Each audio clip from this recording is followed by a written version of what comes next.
Hey there, and welcome to MPL Philippines Soundcheck, a weekly show where we talk about the latest news and happenings in MPL Philippines. Welcome to Season 2 of Soundcheck. If you caught the few episodes that I did for Season 1, which was for MPL Philippines Season 11, then thank you for coming back. If you're first time watching and listening, thank you as well. As always, this is meant to be an auditory experience, so feel free to minimize me and put me on another window or another tab. If you have 2 screens, 3, put me in another screen. That's okay. If it sounds like I'm talking about something, then put me back up, because sometimes I do put up supplementary graphics just so you know what I'm talking about. MPL Philippines Season 12 Week 1 was a roller coaster for a lot of reasons. And I'm sure if you've seen MPL Philippines Season 12, and I think people are going to be asking about this in the comments or sounding off, yeah, it was a roller coaster, especially if you were a follower of the English cast. The Filipino broadcast had some ups and downs as well, but it's all good. We got Week 1 done, and I'm already looking forward to Week 2. But the roller coaster wasn't just on the production side. It was also on the league itself. Holy crap. Here are the standings, and who would have thunk, right? Who would have thunk that this is what we're going to be seeing at the end of week number 1. Agents rejoice because your Blacklist International are currently at the top of the standings with 2 sweep wins back-to-back. They played 3 games this past weekend, and now they sit at 6 points after losing their first initial series to Echo, who are sitting at a 2-0, but they weren't able to sweep Onyx Philippines, so they get 5 points. Now, let's go real quick about the season. If you don't know, MPL Philippines Season 12 is a more condensed season. From 8 weeks, it is now 6 weeks, and we actually get 3 matches per day. In week 3, if you go ahead and look at the schedules, actually, there's going to be 4 matches on an MPL Saturday on week 3 and on week 6. So it's much more condensed. So some teams do really play 3 matches in a week, but it's all great. All more Mobile Legends action for us, and it gives us a bit more rest time after the playoffs to prepare for MPLI, and then of course the M5 World Championship, which is going to be happening here in the Philippines. But I want to start this off by saying that, by the way, we are going to be talking about hero picks, what I think about the teams and the standings, and a few other things all throughout. Okay, so it might be a long one, but let's see. So, start things off first with Blacklist International. I'm going to be looking at my notes from time to time, so I'm sorry about that. Blacklist had a rough start, and they've turned it around into a double sweep of RSGPH and Smart Omega. It felt like in day 1, it was just jitters from Blacklist International. Even though Renegade already had a pretty respectable series, in terms of the rotation and the timings of how they got around the map as a team looked quite off, like it wasn't quite there yet. So because of that, it affected Sensui's performance, and it affected Oheb's performance, and they just struggled against Echo. Although I believe Game 2 was the one where they held on, looked like they were going to turn around. It was a little bit closer compared to Game 1. But yeah, it was a night and day difference from the Blacklist that we saw against RSG and against Smart Omega. Then in the sweep wins, all 3 of them, Renegade, Sensui, and Oheb, the ones who struggled in the first series, greatly stepped up. Oheb was series MVP against RSG, and it looked like shades of the old Oheb, honestly. And we got to see there, especially in that game, where in Blacklist International, when their middle rotation is going well, and they can supplement Oheb, they're having a good time. Oheb's having a good time. And series MVP, Renegade for Omega. And Renegade was the revelation of the week. By the time of recording this, it was already revealed that he was actually the week MVP, week 1 MVP for MPL Philippines Season 12. So congratulations to Renegade. We're going to talk more about Renegade later on. But the rotational timings and vision skirmish decision making of Renegade, Haji, and Sensui, they were quite off in the first series. Then in the RSG versus Omega series, that's when it looked like, okay, this is what we train, this is what we practice, let's refine this. And man, just how Blacklist worked. It was in the English cast, we called it the Uber. It was Wolf who came up with the Uber. And then I just helped fill him in. It was the ultimate bonding experience remix. It's a more aggressive and more it's almost like RSG Bren echo like of how Blacklist played the Uber. But then when I thought about it even more, it was like, no, it's a bit more like how Blacklist International played once Haji came in and he was roaming and he was playing the Chos and he was playing the Groks and those pick-off tanks like that, or those setup tanks like that.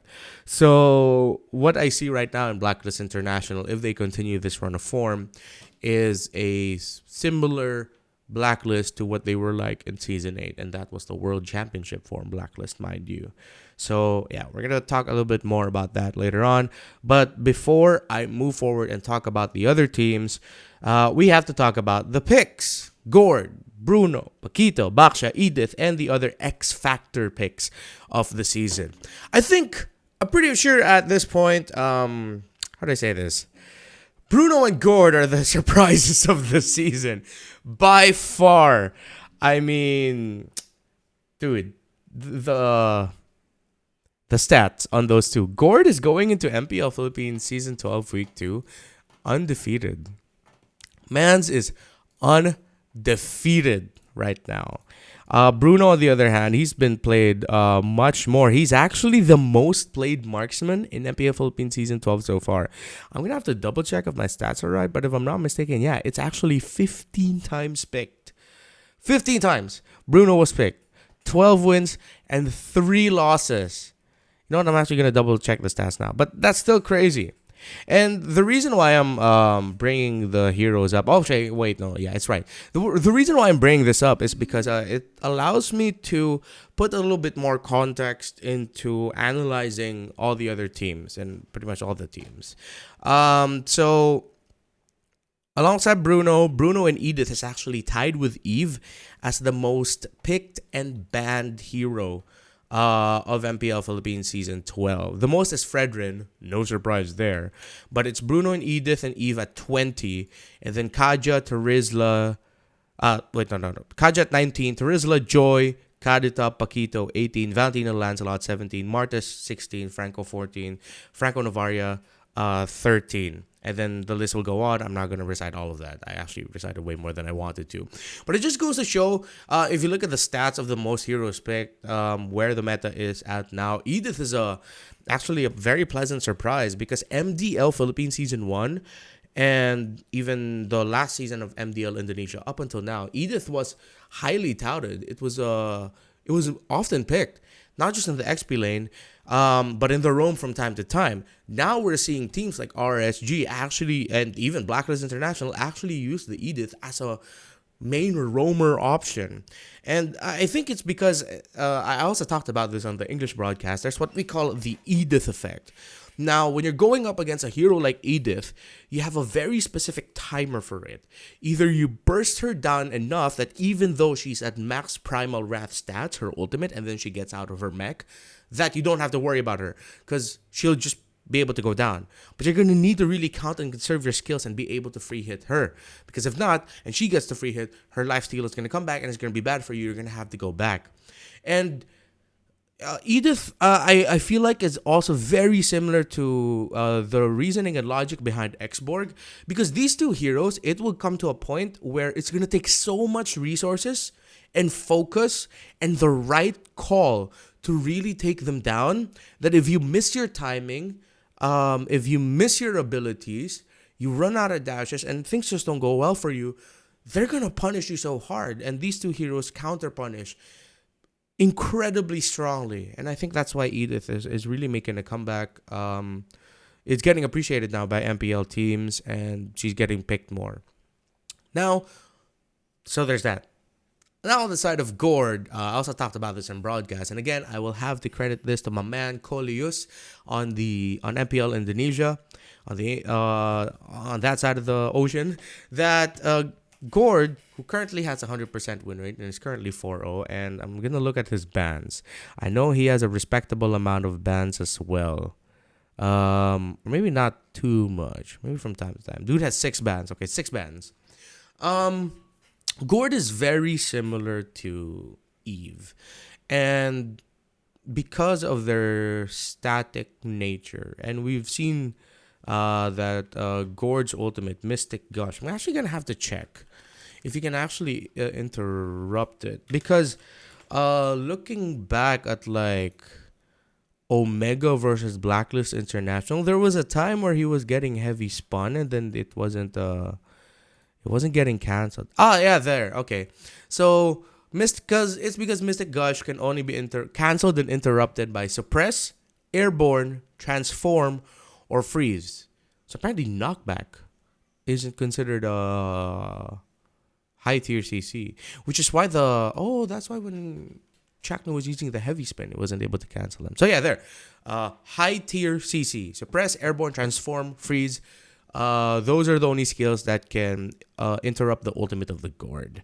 And so because of that, it's like playing around with an Eve, wherein you just want to make sure you have enough front line, or at least one member protecting the Gord in the back to make sure that he'll be able to freely hit. Gord, hell of a pick. And I think he's not going to be going anytime soon. He's going to be staying in the meta unless they adjust his numbers. But because of how powerful his ultimate is, that's great. And how easy it is to build a lineup around him. So what else did we talk about?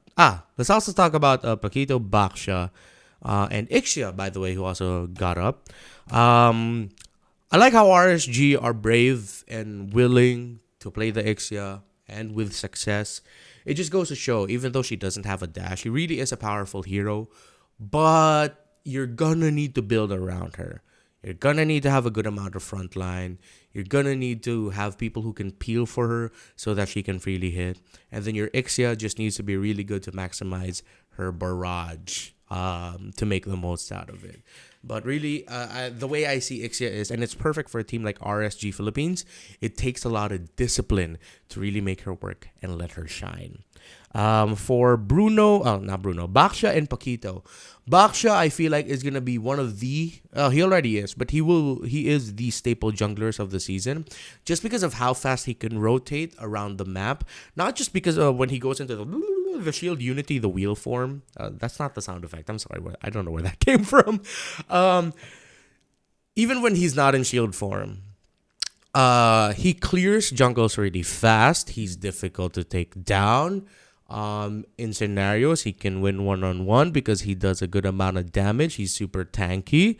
So Baksha really is like a great pick. And teams going up against Blacklist International and other teams who really like using Baksha need to watch out. And I feel like that'll be one of the X factor keys to success for teams this season. How good are they and how comfortable are they with playing the Baksha? I think by the end of the season, okay, I'm going to do a fearless forecast. By the end of the season, let's look at the top 3 teams, and see how many times they've played Baksha and their success rate with it. And let's see if there's any correlating factor with their success and their other team success with Baksha. All right, let's look at that. Something for the future to watch out for. And then, of course, Paquito. Paquito, man, I like that he's really coming back after his last adjustment where they really increase his shields. He's going to be a pick to watch out for teams who can flex him.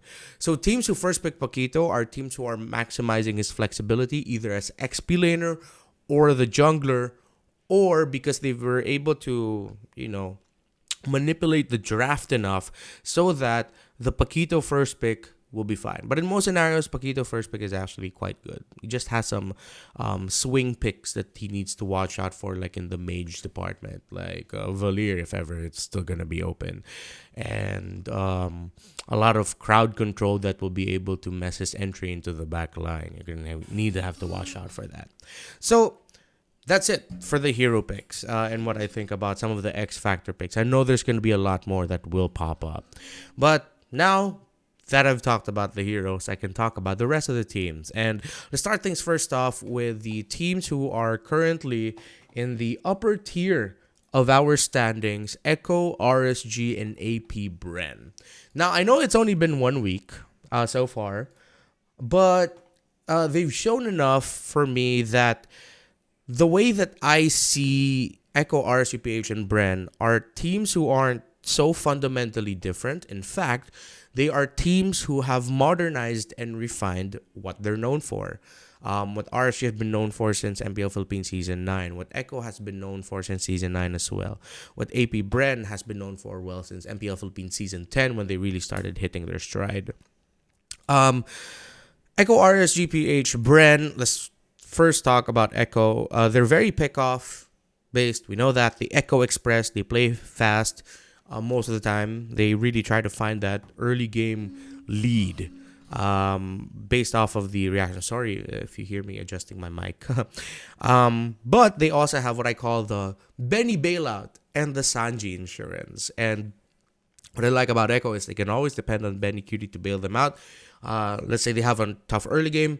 Benny Cutie will be is great at finding farm, and Echo are great at funneling farm onto Benny Cutie so that he can catch up and he becomes the main condition.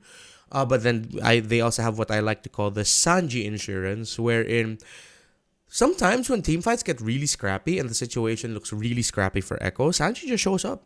Sanji is a great second option in terms of damage and turnaround capabilities from deficit positions. That if Benny Cutie is struggling, count on Sanji to be able to get the right ult, the right pickoff, the right help with the setup, to be able to help Echo find the turnaround capability. So Echo are just that, but they've modernized and refined it. And even JP is presenting a more refined option of the current modern day Echo. But we'll wait and see if Yaoi will be able to come back for MPL Philippines Season 12, Week 2. I feel like JP and Yaoi are very, very similar players. Yaoi just has a little bit more spontaneity, surprises up his sleeves. JP is a little bit more... they're both equally reliable. But right now, JP is just very much more calculated. He's like Yaoi when he's hitting his marks and he's very calculated. Like in the grand finals of MPL Philippines Season 11. If you want to see the best Yaoi performance that isn't his performance in the M4 World Championship as Cho, look at his performance against Blacklist International MPL Philippines Season 11. Very calculated. With his engagements, and which is why Blacklist International struggled against Echo in that grand finals. Now for RSG, again, we know them. They're either the death ball or they play around objective timers and they're very disciplined. Light, Naths, and sometimes Aqua have off-angle engagements that are surprising for teams. For a team that's very disciplined, RSG has this tendency of either Light, Naths, or Aqua coming off of such weird angles that will really surprise their opponent. It's like, well, where did he come from? How come he's so far back? And that's Aqua. But Aqua is it's dependent. It's usually when he has something like the Kagura. But I think I've seen him also do it with an Eve from time to time, and even a Valentina. Like he's gonna conceal play from the back with Light and with Light. And Nats always consider that he's gonna be a late. Always count. He's gonna be a late fight entry. If ever they started off and Nats isn't there, he'll be able to find the angle. So that's RSG, and of course Bren. I see them as a mix of both of the above, and they really like to adjust their playstyle depending on what kind of draft they go through. We know how crazy Bren can get with drafts, or how varied they can get with their drafts. They're very dependent on their mid-3 rotation of Light, Few, and Ogwen, Few, and Kyle Teasy. If Kyle Teasy struggles, the rest of the team struggles. Jungler and Gold Laner, though, they can single-handedly win games. Kyle Teasy and Super Marco, they can single-handedly win games for AP Bren. And then if those two options are struggling, they're off the board, who's going to show up? It's Few. Few is going to be their option. So the way I see Echo, RCPH, Bren, again, they modernize and refine what they're known for compared to Blacklist International that had to really revamp their lineup or their play style, or at least call back to a past play style, their MPL Philippines season A play style, because of course, having Oh My Venus and Wise greatly changes the strategy and the play style of your team to great effect, as we've seen 3 championships, a world championship, crazy good. Now that we've talked about the teams on the upper side of the standings, let's now talk about Omega TNC, Onyx PH, and Minana Evos. The teams that are currently struggling, but I want to say struggle. It's the first week, but Minana Evos is struggling. Let's just start talking about them. So for these 4 teams, I see them as still finding consistency and or their team identity, but they all have their own bright spots of potential. Starting first with Omega, the Chaknu, Itomax, Kelra, Andoria, Ryota version of Omega started off very rocky in Game 1 versus Minana Evos, but they eventually ran away with it with the sweep. Chaknu was key in the Game 1 win. We saw that his setups eventually was what finally sealed the deal for them. Itomax looks like a couple of series away from re-hitting his prime form. I was shocked with how good Itomax looked against Minana Evos. And that's great news for Omega, because they're going to need their former coach, now player again, to really be a rock for what might be a very shaky Omega season. Kelra is still dependable, but I'm kind of missing his more, Filipino savage side of the game. And Wolf actually pointed this out on the English stream against Blacklist. But we may be seeing his game evolving. The Kelra that we knew in MPL Philippines Season 11, who really, behind the scenes, and actually we were very forward about it in the cast as well, he was like Kobe when Shaq left. That's how Kelra was playing in MPL Philippines Season 11. Wild numbers. So, that might not be the Kelra we're getting this season, but it's going to be an evolved Kelra. I don't know what that evolution entails, gameplay-wise. But let's see. Let's watch out for it. I'm going to be keeping a close eye on how Kelra is going to be playing the game. Andoryu, their new jungler, looks okay. Not bad. Not amazing. He's all right. He just needs more time and opportunity to make his own plays, and he could be and this is going to be a hot take. There are things that I saw about Andoryu's play that makes me believe that he could be a Sensui in the making.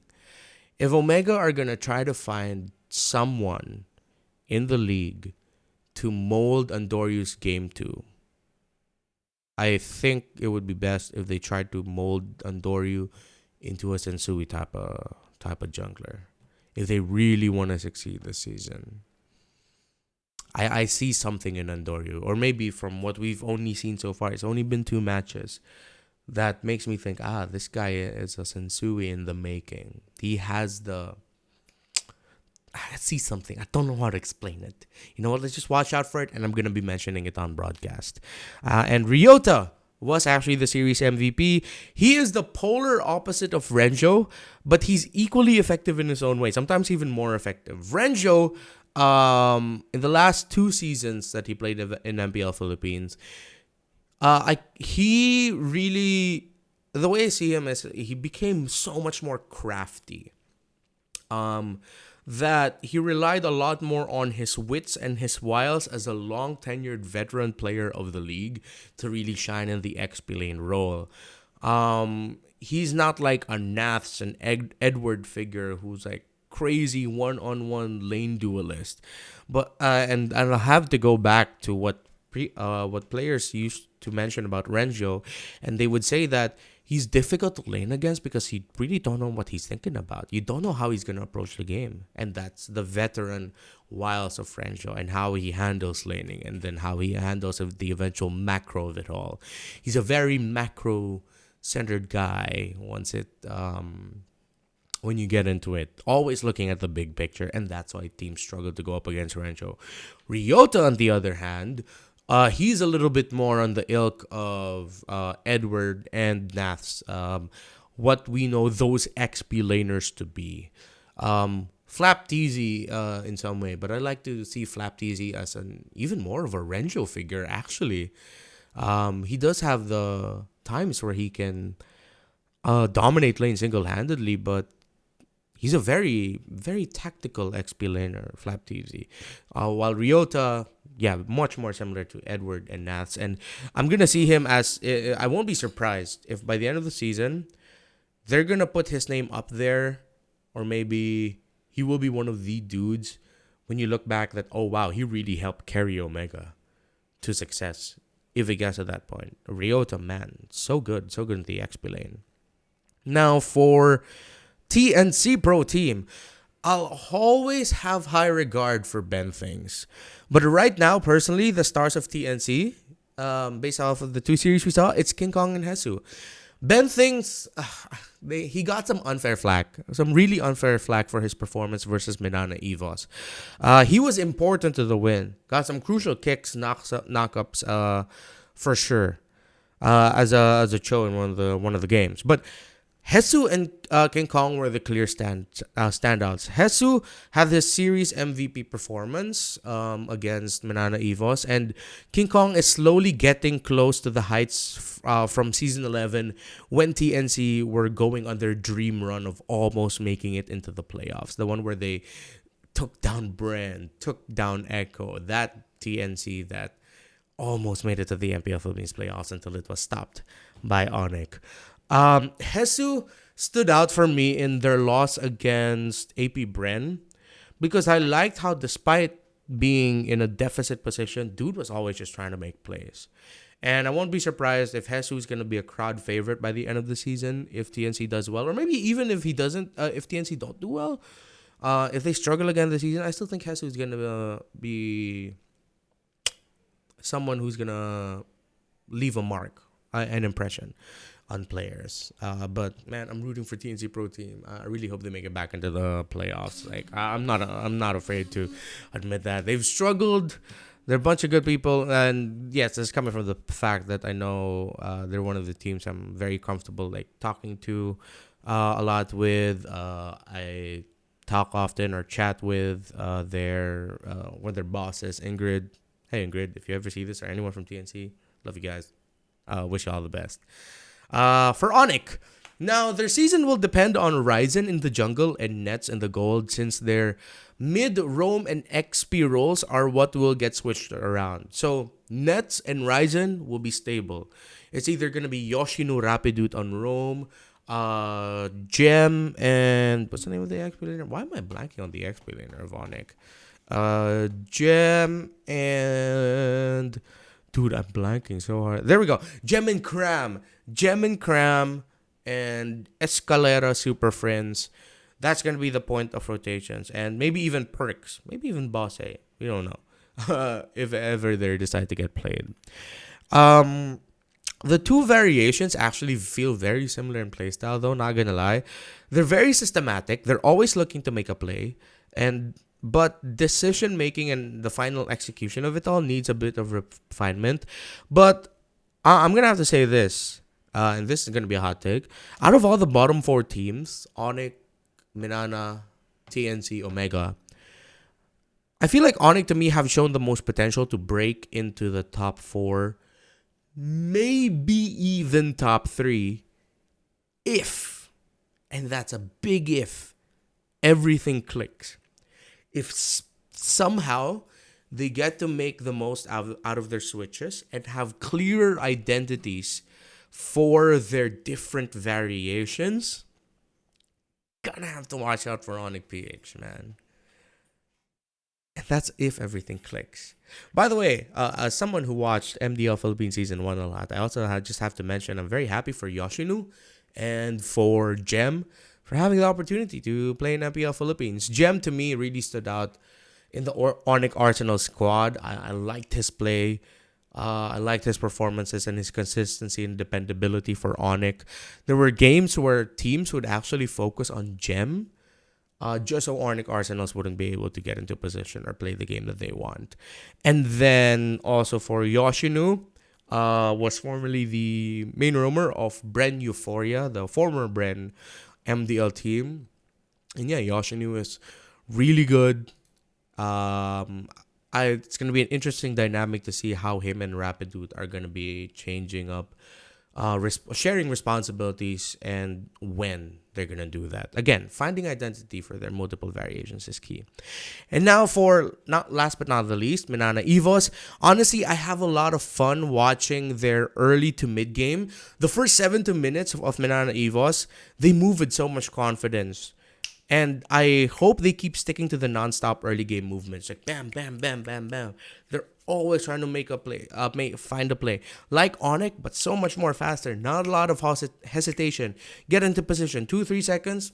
All right, let's get on out of here. Maybe sometimes even quicker if they don't see a play. So I like that. They just really need to translate that to the latter portions of the game, because they've really mastered the early to mid game. But their mid to late game needs a lot of work, especially when things aren't going their way anymore, when they're no longer in the lead. How are you going to adjust to that? They're great at comebacks, but then once you're in, it's a much closer game. It seems like they're not comfortable playing in a position where they're not dominating. And that was the case for Next Play Evos also last season. So I'm not sure what's going on there. They need a lot of work. There's a lot of hesitation and missed calls. But Lord JM, Boyet, and Doming are my personal standouts, with special mention to Brusco as well for Manana Evos. So Manana Evos, if they want to, I feel like they don't think anymore about early game, mid game rotation, stuff like that. That's fine. They should just really think about how they translate that to the latter portions of the game. And that's it for what I think about the team, some of the heroes, some of the players. There's a lot more we could have talked about, but I don't want this to be like a 15-minute episode. We're already getting close to like 35. So we're going to close things up with a quick wrap-up. First off, congratulations to Renegade again, the Week 1 MVP. He actually is also the top one in KDA rankings, alongside Haji, Oheb, Benny Cutie, and Carl Teasy. And he's also second in assists per game. So, yeah, well-deserved, and the stats even show it. Dude is shining. It's the renaissance of Renegade. He deserves that Week 1 MVP. Definitely. Congrats to him. Now, let's also wrap this up. Should have worked on that wrap-up thing, man. But yeah, I wanted to be a little bit more casual and straight off the cuff with this approach for Soundcheck Season 2. Let's look at the schedule for Week 2. Day number 1, you're going to be seeing, oh my god, that's going to be tough. And hey, surprise, I'm going to do something I usually do not like doing. But what the hell? Let's do predictions so people can laugh at me when I'm wrong and not even mention it when I'm right. That's going to be the tagline for predictions. Onyx versus AP Bren. I think Onyx are still going to continue their run of being able to take away games, close series. I'd give this a 2-1 for AP Bren. Manana Evas versus Blacklist. Oh my goodness, I'm so sorry, Manana, but... And I'm going to say sorry again to Manana by the end of this, because it's going to be a rough weekend for them. Based on what they've shown, Blacklist International will 2-0 Manana Evos as my prediction. I'm not going to say that's a fact. Why do I need to defend myself? Whatever. People know the predictions are just luck. Omega versus Echo. Ooh. It depends. If it's going to be Itamax playing, I see Omega taking a game. It has to be that debut series lineup that they showed, though. But Echo might actually get baited into some really crazy scenarios. You know what? I'll give it a 2-1. 2-1 for Echo for this one. I think Omega look good, though. I don't want to say that they're going to get swept. 2-1 Omega. 2-1 Omega. 2-1 Echo.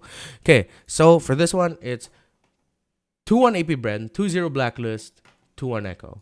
Okay, so for day number 2, we have Blacklist versus Onyx. That's going to be crazy. Blacklist versus Onyx. I think, though, Onyx, by this point, and this is me coming from a storytelling standpoint, it'll be wild if Onyx finally snap here and just say, oh my god, we're tired of only getting 1 point. Um, I think 2-1 on it. My heart and my mind is saying 2-0 Blacklist, but the storyteller in me looking for a good spicy story, it wants to say 2-1 Onyx. Finally snap that streak of just getting 1 point. Echo versus TNC. Gotta be fair here. I think it's gonna be a 2-0 for Echo though. I don't, because we wouldn't have seen TNC in day number 1. They're gonna be coming back. I think 2-0 Echo. And I'm just gonna say this now. This match will definitely be determined by the draft. If TNC wins drafts, they'll win the series. If Echo wins drafts, they'll win the series. The series will be determined by the draft, or even just how good King Kong and Carl Daisy will be in terms of a retry battle. Yeah. Okay, so 2-0 Echo. RSG versus Manana Evos. I don't want to, because Manana Evos has 3 games. And RSG does have a penchant for slipping sometimes. So, I'll say 2-1 RSG. Sorry, Manana. 2-1 RSG for that one. Now for Omega versus TNC. Oh, that's spicy. I'll skip that. AP Brent versus Manana Evos. I think Manana Evos by this time will already have been hitting their stride. But I still see 2-1 AP Brent. Oh no, they're both spicy. Dude, the matches for week 3 are so good. Okay, Omega versus TNC. Again, depending on what they play. But coming off of a match against Echo, and Omega will be coming off of a match against Echo as well. Oh, they're both coming from Echo. This is gonna be 3 games.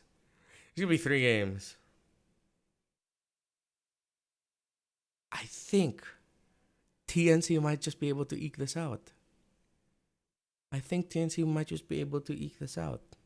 2-1. 2-1 TNC. 2-1 TNC.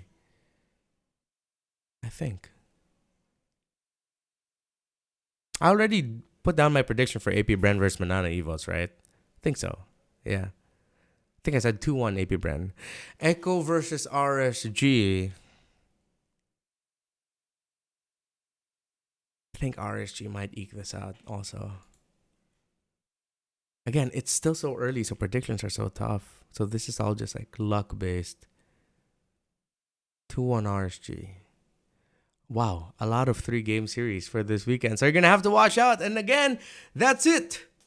This is MPL Philippines Soundcheck Season 2, Episode 1. Thank you so much for tuning in. Appreciate all of you. Don't forget to subscribe to our channel. Follow me on Instagram and our other socials, Facebook, Twitter as well, TikTok. I'm going to be clipping segments of these and putting them up as reels, as shorts, everywhere. So watch out for that. Thank you so much for tuning in, and I will see you next week for, MPL Philippines Soundcheck Episode 2 for Season 2. And hey, please go to the studio. I'll see you there. Say hi. This is an awkward bye. Bye.